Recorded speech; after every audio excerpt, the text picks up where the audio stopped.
Entonces, de- entonces decíamos, ¿cómo? Cuando decís, pero ¿cómo? Él me habla siempre por mensaje, me pone cosas, pero cuando tenemos que sentarnos a conversar, no podemos. Bueno, va a haber muchas técnicas de comunicación que vas a aprender para poder ponerlas en práctica, que todos las pongan en práctica con su cada quien que lo necesite. Pero cuando yo expongo a la comunicación, inmediatamente algo que podía ser así se transformó en esto. ¿Sí? ¿Por qué? Porque ese chico al que yo lo estoy mirando y se siente observado, se bloquea. Entonces ya la comunicación, en vez de ser horizontal, se transformó en ascendente. Ese chico ya me ve con un nivel de autoridad donde la palabra la tiene impedida. Entonces, nosotros vamos a aprender a poder establecer códigos de lenguaje, por ejemplo, ¿sí? Un código de lenguaje muy importante es cómo nos ponemos frente al paciente. Si cruzamos las piernas, si cruzamos los brazos, si nos frotamos la cara, si, por ejemplo, yo cuando las estoy viendo a ustedes acá, voy observando un montón de cosas de su lenguaje, ¿sí? Y podría decir muchas cosas del lenguaje de cada una de ustedes. Como ustedes, con herramientas, van a poder ver muchas cosas de mi lenguaje y poder ver muchas cosas del lenguaje del otro. Recuerden que la comunicación nace no verbal. A eso le tengo que prestar más atención que a nada. Así como el auxiliar le presta atención a los signos físicos antes de ir a buscar los síntomas, el AT le presta mucha atención al lenguaje no verbal, ¿sí? Al lenguaje corporal, eh, todas las cosas que me enuncia a mí que esa persona no está atravesando bien ese lenguaje, que algo le está pasando. Vicky, muteate el teléfono, el micro, por favor, que hace ruidito. Bueno, ¿qué pasa con la comunicación masiva? Nosotras nos vamos a encontrar con muchos pacientes que los grandes trastornos del lenguaje que tienen que ver con lo comunicacional en grupo. En los espacios terapéuticos, de los que vamos a participar como AT, por ejemplo, nosotros vamos a poder ser AT en un lugar de grupo terapéutico de adicciones, supónganse, o grupo terapéutico de estrés postraumático, o grupo terapéutico de, no sé, alcohólicos anónimos, ludopatía, etcétera, o sea, cualquier adicción. Pero digo, en todas esas características. ¿Qué función ahí cumple la T? Coordina, evita que los lenguajes de ser horizontales se transformen en ascendentes y descendentes. Pone códigos de comunicación. Entonces se establece un código, por ejemplo, un código.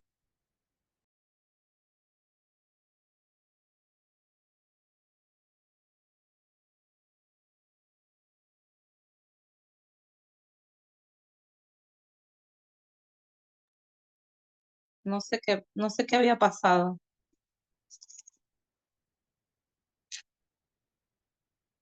Hola, chicas, ¿están? Están, sí. Ay, no sé qué Sí, me pasó. ¿Cortó? sí, se cortó un poco. Ay, mira. Sí, yo dije, ay, no me digas que soy yo que me quiero morir. Bueno, entonces decíamos, nosotros como AT de grupos terapéuticos, porque vamos a trabajar con pacientes, siempre vamos a empezar de a uno, ¿no? Una vez que ya tengamos muy aceitado nuestro manejo, ahí podemos pertenecer a grupos terapéuticos, como acompañantes terapéuticos en situación de grupo, de comunicación masiva. En esa comunicación masiva vamos a establecer códigos. Por ejemplo, un código de lenguaje en nuestra casa es, durante la cena no se usa el celular. ¿Sí? Por ejemplo, digo. nosotros en nuestra vida cotidiana implementamos un montón de códigos implícitos, ¿sí? Acá se come hasta ahora, no se come a cualquier hora. Acá se hace tal cosa. Son códigos de comunicación. Todo eso es comunicación. El hecho de que alguien barra y el otro lave los platos y el otro haga las compras es un código de comunicación. ¿Cómo nos comunicamos? En cooperación. Entonces acá voy a citar a Pichon Rivière, ¿sí? Pichon Rivière. Yo les voy a poner en el Classroom información histórica acerca de Pichon Rivière, más o menos para que se sitúen de qué se habla cuando se habla de esto, porque es parte de la psicología social, es parte del tratamiento de lo que es el lenguaje y las masas, ¿no? La concepción de comunidad. Bueno, eh, era psicólogo, psiquiatra, psicólogo social, pero primero médico clínico. O sea, empezó a incursionar en la medicina y después empezó a incorporar a todo esto que tiene que ver con el lenguaje. Y establece un, lo que se llama cono invertido, ¿sí? Entonces lo vamos en un gráfico que los voy a poner en el Classroom, va a haber un cono invertido. Y ese cono invertido nos va a hablar de los esquemas de comunicación. Para que nosotros tengamos presente lo que significa ese concepto de cono invertido, es de que empiezo por la comunicación horizontal, donde nos respetamos todos al hablar, levantamos, como acá, muteamos el micrófono para no interferir. Cuando queremos hablar, levantamos la mano. Eso es un código de comunicación. Los individuos / sujetos, desde el punto de vista psicológico, que tienen dificultades patológicas, llámese cualquier enfermedad mental o de trastorno de comportamiento, tienen alterada esa comunicación. No se escuchan, habla uno encima del otro. Casi cuando está terminando eso, para querer empatizar, agarran eso y lo hacen propio y lo toman. Entonces el AT, ¿qué hace? Establece códigos. Entonces se presenta en un grupo, todos dicen su nombre, se va generando esto de, bueno, una palabra que te defina ante nosotros, que te parezca que te puede simbolizar. Entonces, chicos, miren, vamos a hablar de a uno. El que quiere hablar, levanta la mano. Tiene 5 minutos para exponerlo. A los 5 minutos le toca a otro compañero, otro par. Es decir, van a tener un montón de técnicas de comunicación para trabajar en grupo. La comunicación masiva es muy importante, ¿sí? Los políticos la rompen todo el tiempo, porque se gritan mientras el otro expone, ¿no? En el Congreso, uno está con el micrófono abierto exponiendo y los otros escuchan. Bueno, si vemos un parlamento inglés, no pasa, históricamente. ¿Por qué? Porque por encima de todo lo que pueda existir respecto de cada uno, existe la tarea. Yo el otro día se los dije, la tarea es más importante que el individuo y que los individuos. Entonces, cuando yo a la tarea, que eso Pichon Rivière lo explica muy bien, cuando yo a la tarea le doy la entidad de ser el objeto importante, la tarea convoca al resto. Sin embargo, si el individuo es importante y la tarea es un aditivo, bueno, puedo hacer o no puedo hacer. Si la tarea no es lo más importante, los individuos se ponen unos sobre otros. Los deportes tienen como prioridad la tarea, ¿sí? Entonces, el deporte es un lugar muy bueno dentro del acompañamiento terapéutico para trabajar. Hay patologías de borde como el autismo que como no son afines a competir, les molesta, se sienten mal compitiendo, entonces el AT acompaña en el proceso del aprendizaje de ese deporte como que esa persona estuviera desdoblada. No es un uno, son dos en uno. Entonces acompaña ese proceso y lo va incorporando a la tarea masiva hasta que va dejando el espacio, ¿sí? Para que eso suceda, ya sea en un cumpleaños, en un club, en la actividad, en el aula, en la actividad que fuera. Entonces, la tarea para nosotros como AT va a ser algo que nosotros vamos a tener que diseñar en función del paciente que tengamos. Sabiendo todo esto anterior, ¿no? Sabemos PNL, sabemos que eso puede ser muy bueno o muy malo. Puede ser muy bueno si se aportó. Puede ser muy malo si duró tanto en el tiempo que no hubo tratamiento del lenguaje. Los tipos de lenguaje, lineal, o sea, horizontal, ascendente o jerárquico, este, el diálogo, ¿sí? En la horizontalidad hay diálogo, en la verticalidad no hay diálogo, hay discurso, pero no hay diálogo. Uno cree que hay diálogo, pero es una exposición de uno y de otro. En cambio, en una charla entre amigos hay horizontalidad. Si yo voy al médico, no hay horizontalidad. Él es el médico, yo soy el paciente. Entonces no hay diálogo. Yo le pregunto, él me responde. Esto es un discurso. Pero con amigos, por ejemplo, o con la familia, si logramos que eso suceda bien, hay horizontalidad. Se respetan los tiempos, hay empatía y tal. Si en la familia, por alguna razón, eso no pasó, volvemos a lo jerárquico. Entonces, en esa verticalidad no se puede dialogar. Se puede comunicar, sí, pero no se puede dialogar. Algo que vos dijiste, Pau, con respecto a que la comunicación por celular era buena y por en vivo y en directo no, y yo te referí porque puso una barrera y esa barrera le hizo sentir comodidad esa barrera los puso a la par. Entonces, la barrera, vos estás mirando el celular, el otro está mirando el celular. Están equiparados. Entonces, la comunicación es buena. Pero ¿qué pasa cuando no está esa barrera? No estoy a la par, está mamá y yo. ¿Sí? No significa que uno haya sido autoritario, no, puede ser el ser más permisivo del mundo, pero si hay una falla en el lenguaje, el que lo siente lo va a sentir así, lo va a ver gigante al otro y se va a ver pequeño. Inmediatamente se mutió, no puede hablar, pero detrás del teléfono son iguales y se comunican bien. Todas esas cosas nosotros como AT las vemos en nuestros pacientes. La diferencia es que en algunas cosas podemos operar y otras no. Por eso, al principio, yo les situé lo siguiente. Nosotros hacemos intervención al paciente y a la familia. ¿En qué sentido al paciente y a la familia?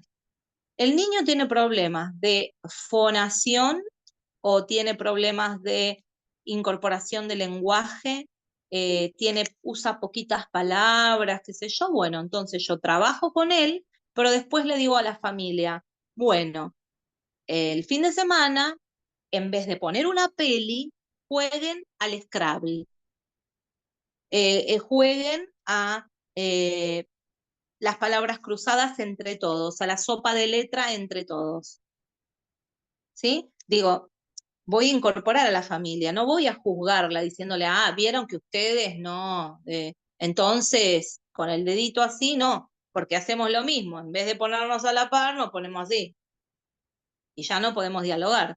Pero a la familia le sugerimos y le acercamos herramientas para que gusten en la vida cotidiana.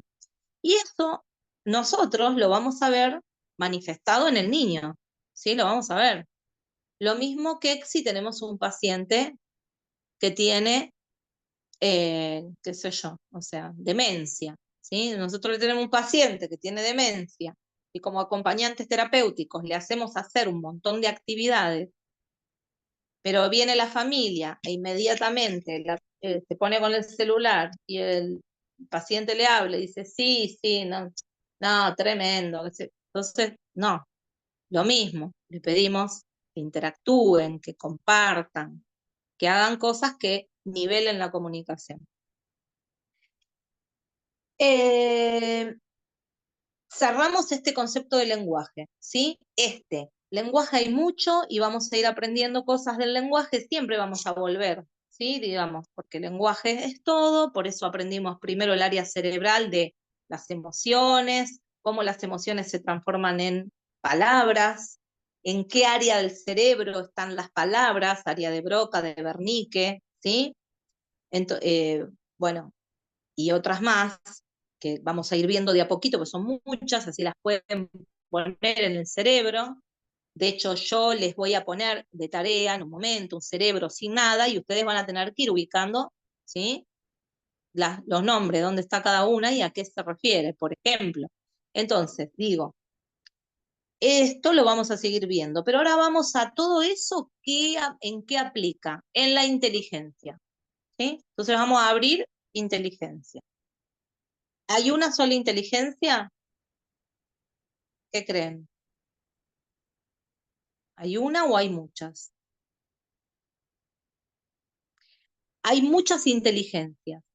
Hay muchas inteligencias porque habrá quien sea más hábil para la matemática, otro para la música, otro para las manualidades. Esas son inteligencias. No hay una inteligencia y diferentes habilidades, ¿sí? Eso es un concepto errado.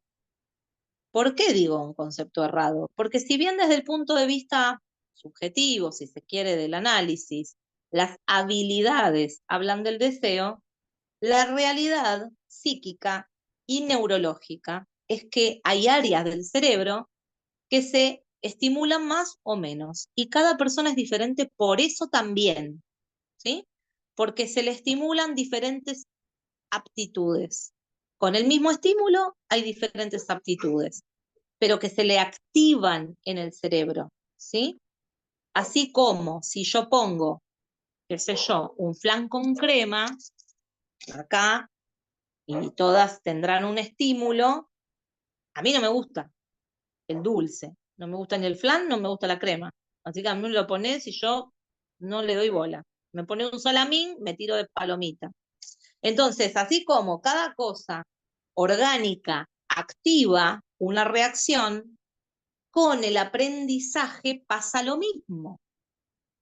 Y acá abro un paréntesis respecto de cuál es el problema de la educación.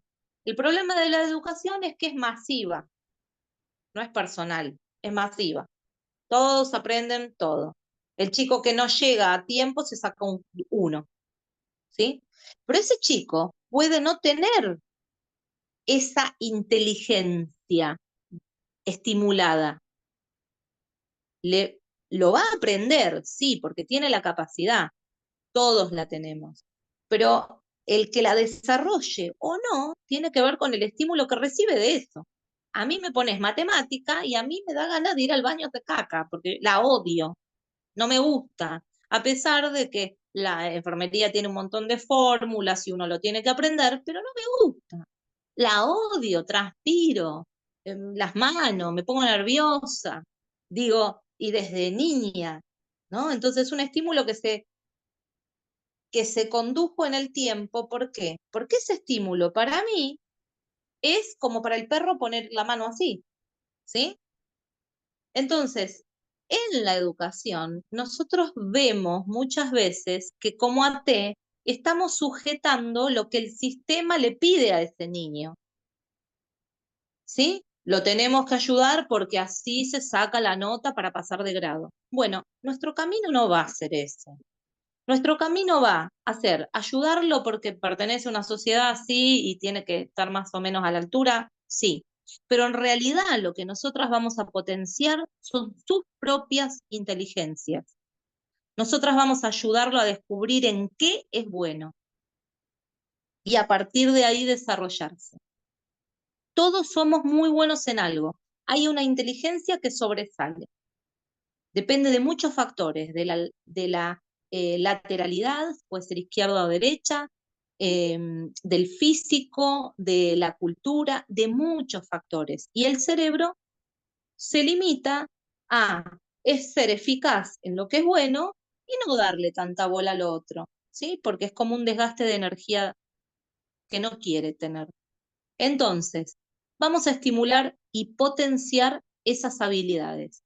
Para potenciar una habilidad, mejor dicho, una inteligencia, tenemos que descubrir cuál tiene. Y para descubrir tenemos que explorar todo. Así que va a ser algo muy arduo al principio, si trabajamos con niños y adolescentes, a descubrir, así como antes se hacía el test vocacional, ¿no? A descubrir junto con ese paciente cuál es su inteligencia predominante. ¿Sí? ¿Ven que es interesante eso? ¿Les parece o no? Vicky, no sé si está durmiendo la siesta, creo que no. Y Sole, no sé si ya me dejó de escuchar hace un rato. Pero díganme, abran todos los micrófonos, respétense cuando van a hablar una a la otra, pero abran todos los micrófonos y díganme hasta acá qué piensan. Este espacio, como el de auxiliar, pero Es este muy particular interesante. tiene muy interactivo. El tema de la inteligencia es muy, muy interesante. Ujú. Esto es todo el aporte que me das. Me agarra algo. No, a ver, ¿por qué? ¿Qué te parece? Dejo poner bien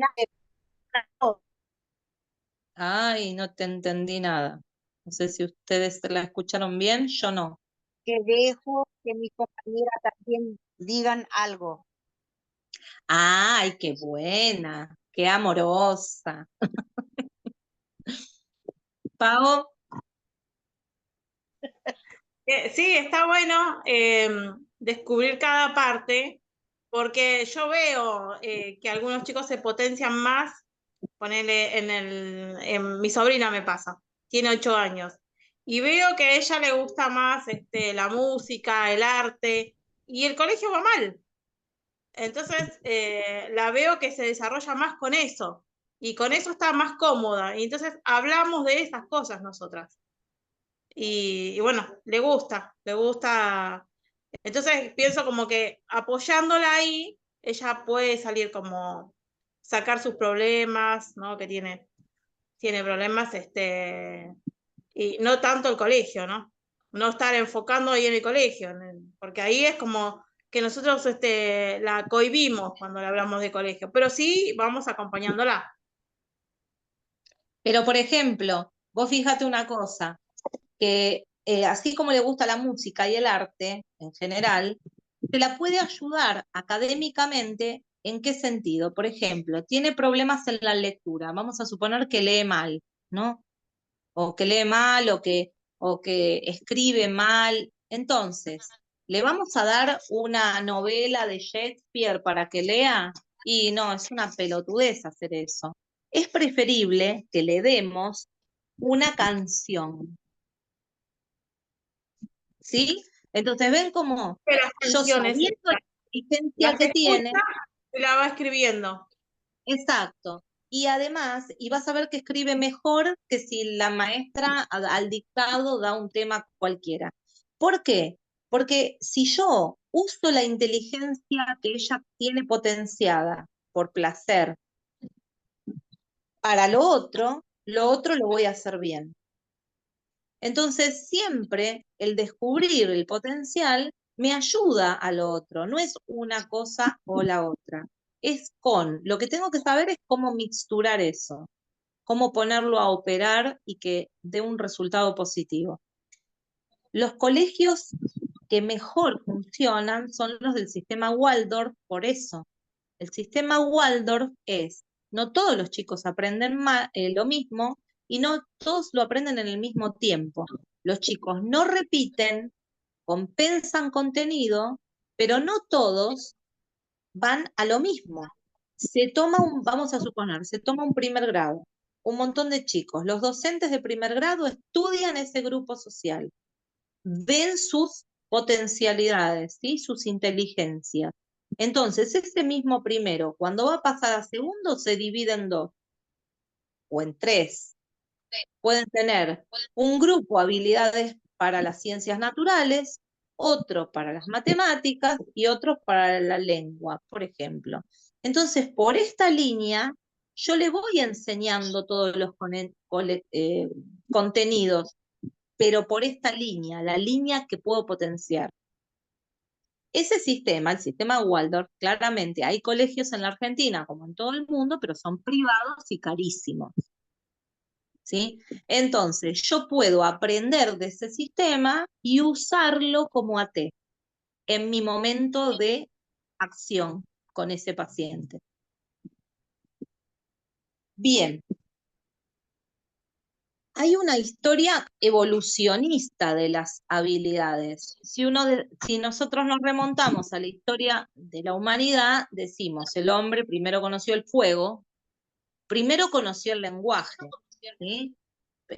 Vio el lenguaje de los animales y que interactuaban entre sí y estableció códigos de comunicación para poder decirle a la mujer, quédate en la caverna, yo me voy a ir a comprar chorizo, qué sé yo, no sé, hacer otra cosa. Y me voy a ir a cazar claro, ¿no? Me voy a ir a cazar un buey. Entonces tuvo que establecer un código. Eso lo podemos hacer solo los humanos.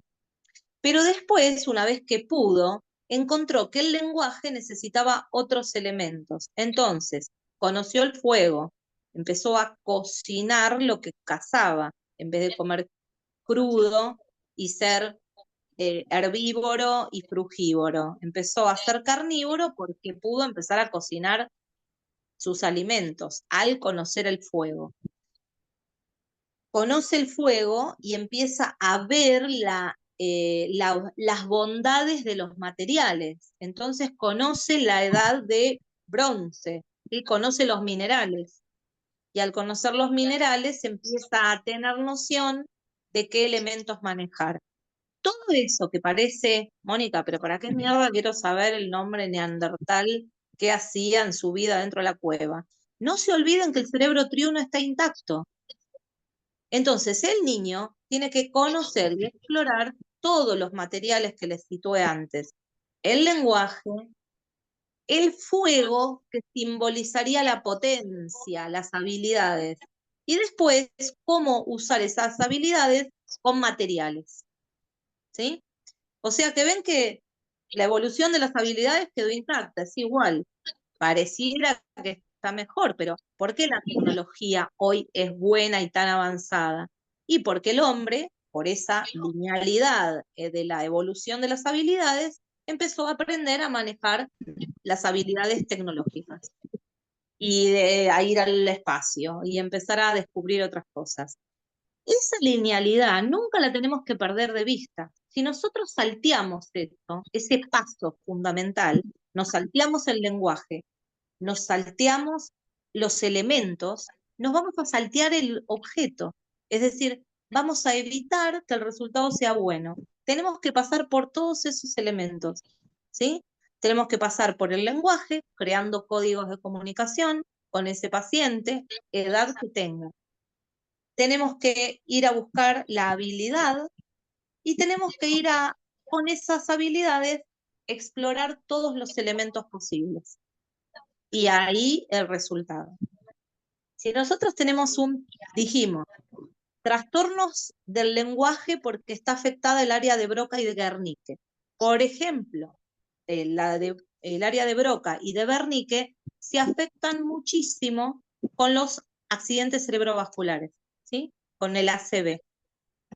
Y la persona puede, desde hablar más lento, hablar mal, equivocarse las palabras, olvidarse qué quiere decir esto. Sé qué es esto, me lo pongo. ¿Cómo se llama? No sé, no lo puedo decir. ¿Sí? Entonces, volvemos a la linealidad del lenguaje. Nosotros vamos a poder recuperar a una persona que después de una ACV perdió el habla, ¿cómo? que perdió o que la tiene afectada, volviendo a la linealidad. ¿Sí? Ven que siempre volvemos a lo mismo, sea la patología que sea. Volvemos a lo mismo. Establecemos un código. Podemos usar letras, números, formas, ya van a ver en prácticas de qué estoy hablando, para que esa persona se pueda comunicar a través de esa simbología. Vamos a ver sus habilidades, si tiene potencial en lo manual, y vamos a ir por esa línea. Y entonces vamos a llegar a los objetos. Entonces vuelve a aprender el lenguaje. ¿Por qué? Porque así lo aprendió. Si nosotros queremos saltear todos esos pasos y agarrar y decirle, bueno, abeja, y hacerle, estamos al horno, porque la verdad es que esa persona lo tiene que aprender en ese orden, como si fuera un niño, porque así el cerebro opera, no opera de otra manera. ¿Sí? Entonces, ¿qué es la inteligencia? Les leo algo chiquitito, que a mí me gusta mucho. Estamos acostumbrados a pensar en la inteligencia como una capacidad única o que abarca varias capacidades, pero una inteligencia. Sin embargo, en oposición a esos enfoques, sabemos a través de alguien, al que también les voy a poner la historia para que la tengan presente, que es Gardner, que propone un enfoque de inteligencias múltiples y se trata de un planteamiento sugerente y provocativo, porque esto es provocativo desde el punto de vista de que en el colegio te enseñan y estamos diciendo, che, no tienen que ir por ahí, tienen que ir subdividiendo grupos para potenciar. Entonces es provocativo, estaríamos yendo en contra de la educación convencional. Podemos hacerlo desde nuestro lugar, no podemos ir a, ¿no?, prender fuego con los colegios. Solamente podemos operar desde nuestro lugar, pero lo podemos hacer con este concepto. Implica la habilidad, una inteligencia implica la habilidad necesaria para resolver un problema. Eso me hace inteligente. No saber, sino cómo lo aplico, cómo eso lo pongo en práctica, para elaborar productos que son importantes en un contexto cultural. Eso es inteligencia. ¿Sí? Entonces, lo decíamos en el curso de auxiliar, el médico sabe mucho de anatomía, sabe todos los huesos del cuerpo, capaz que la enfermera no lo sabe, pero él no pone una inyección. ¿Sí? Quiero decir, esto no estoy diciendo la enfermera es más inteligente que él, no, estoy diciendo, como la inteligencia se ha tomado siempre por el conocimiento, cuando es mucho conocimiento pero no es práctico, ya no es inteligente. ¿De qué me sirve si no es práctico? Entonces, con ese concepto de que hay varias inteligencias, de que tenemos que encontrar la que potencia al paciente y en la que nosotros no tenemos que perder de vista la linealidad de cómo se aprendió y que primero está el lenguaje y que tiene que ser horizontal, si no, no existe. Con esas herramientas, uniéndolas todas, así como las estoy conversando, es como ustedes van a trabajar. Entonces, primero van a observar la programación no lingüística, lo que esa persona me está comunicando sin hablar. Voy a empezar a establecer un código de lenguaje, voy a empezar a ver su potencial, voy a incorporar los elementos y voy a lograr el objetivo. Pero no salteo nunca los pasos. Si yo me llega un paciente autista ya y digo, este chico, bueno, lo siento ahí, le pongo a hacer cosas. Cagué, listo, salteé todos los pasos. No voy a hacer eso. Lo primero que voy a lograr es observación. Pasan muchos días hasta que uno observa y genera más o menos un encuadre de trabajo, hasta que empieza a operar. ¿Sí? Mucho tiempo a veces, por ahí un mes. Decís, pero que la T no lo hace hacer nada. No, todavía no es tiempo. ¿Sí? Eso ténganlo presente porque es lo que va a pasar. Bueno, chicas, lo dejamos acá porque es un montón, pero en realidad más que esto es un montón lo que van a tener en el Classroom. ¿Por qué? Ya la semana que viene terminamos con esta primer parte y mando actividad. Terminamos el jueves de la semana que viene y mando la actividad para que la vayan haciendo y la reveemos en clase y muchas veces vamos a hacer en clase mismo actividad. Ahora bien, lo recontra importante es que lean lo que vamos a subir, ¿sí? Así que las despido, tengan un lindo fin de semana y lean de los dos cursos, de Dale, los dos, Luli. por Nos vemos. favor. Se le Chao, apagó hermosa. el Gracias teléfono y a discúlpenme mi de sobrino. vuelta por la tardanza. No, está bien. Nos vemos mañana. Chau, chau. Chau, Chau, chau. sí, te veo mañana. Y a vos Sí. también, Pau. No, el sábado te veo. Chau, chiquis. Chau, mi amor. Chau, corazón.